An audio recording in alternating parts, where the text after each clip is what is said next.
क्या हनुमान जी सच में आते हैं आपके घर जब आप राम कथा या रामायण सुनते हैं? क्या हनुमान जी भक्तों की सुनकर उनके घर पर या उनके बुलाए हुए स्थान पर आकर सच में विराजमान होते हैं? चलिए जानते हैं आज की इस सच्ची घटना के द्वारा, जिसमें एक साधु ने एक वैज्ञानिक को यह विश्वास दिला दिया कि हनुमान जी सच में आते हैं और सच में पधारते हैं। तो चलिए कहानी को हम शुरू करते हैं। अगर ये कहानी आपको अच्छी लगे तो प्लीज़ वीडियो को लाइक ज़रूर करिएगा और चैनल पर नए हैं तो सब्सक्राइब करिएगा। व्यासपीठ पर बैठने वाले एक साधु की ये एक सच्ची घटना है। व्यासपीठ के ऊपर बैठकर साधु महाराज रामायण कथा सुनाते थे। इस कथा को सुनने के लिए बहुत सारे लोग आते थे और कथा सुनकर चले जाते थे। कथा को आरंभ करने से पहले साधु महाराज का एक नियम था कि वे कहते, आइए हनुमान जी विराजिए, और उसके बाद ही कथा शुरू करते थे। वहीं पर एक व्यक्ति कथा सुनने के लिए आता था जो खुद को वैज्ञानिक समझता था। जब कई बार साधु से यह बात सुनी तो उसे लगा कि यदि साधु ऐसा कहते हैं तो क्या सचमुच हनुमान जी आते ही होंगे।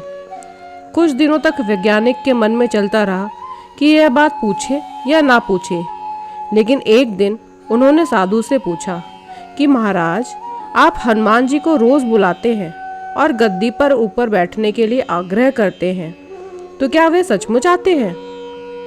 उसके बाद साधु ने कहा कि हाँ, जब राम कथा होती है तो हनुमान जी आते हैं और राम कथा सुनने के बाद ही जाते हैं।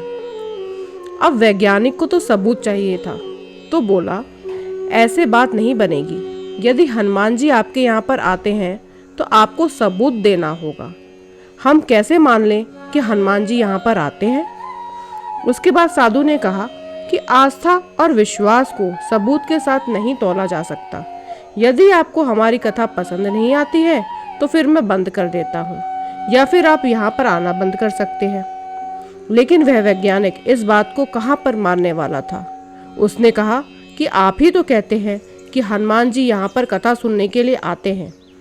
यदि ऐसा सच में है तो आपको साबित करके दिखाना चाहिए। इस प्रकार से दोनों के बीच खूब विवाद हुआ और उसके बाद साधु मान गए और उन्होंने कहा कि इस गद्दी को आपको आज घर लेके जाना है और उसके बाद वापस लाना है। गद्दी को मैं यहाँ पर रखूँगा और हनुमान जी को मैं यहाँ पर बुलाऊँगा। उसके बाद यदि इस गद्दी को तुम उठा पाए तो इसका मतलब यह होगा कि हनुमान जी नहीं आए, और यदि नहीं उठा पाए तो इसका अर्थ होगा कि हनुमान जी आए हैं। इस शर्त को मानने के लिए वह तैयार हो गया। उसके बाद दोनों ने अपनी अपनी शर्त रखी।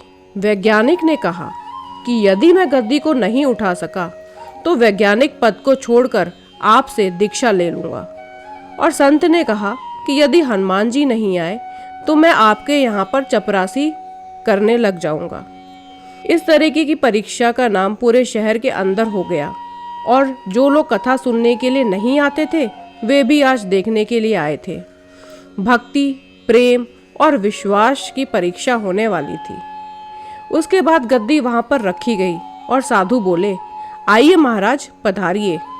उसके बाद साधु मन ही मन बोले कि महाराज, आज आस्था का प्रश्न है, आप रक्षा करें। उसके बाद वैज्ञानिक को बुलाया गया और उन्होंने 3 बार गद्दी को उठाने का प्रयास किया, लेकिन गद्दी 1 इंच भी नहीं हिल सकी। उसके बाद वैज्ञानिक साधु के पैरों में गिर पड़े और बोले, सचमुच आपकी भक्ति सच्ची है। श्रद्धा और भक्ति से जब हम किसी देव की आराधना करते हैं तो उसके अंदर बहुत अधिक शक्ति आ जाती है। तभी तो कहा गया है कि मानो तो देव, यदि नहीं मानो तो पत्थर। तो दोस्तों, कैसी लगी आपको ये कहानी? अगर कहानी अच्छी लगी हो तो वीडियो को लाइक करिए, ज़्यादा से ज़्यादा शेयर करिए और चैनल पे नए हैं तो सब्सक्राइब करिए। ऐसे ही कुछ सच्ची कहानी और घटनाओं के साथ हम मिलते हैं अगले वीडियो में। तब तक के लिए नमस्कार।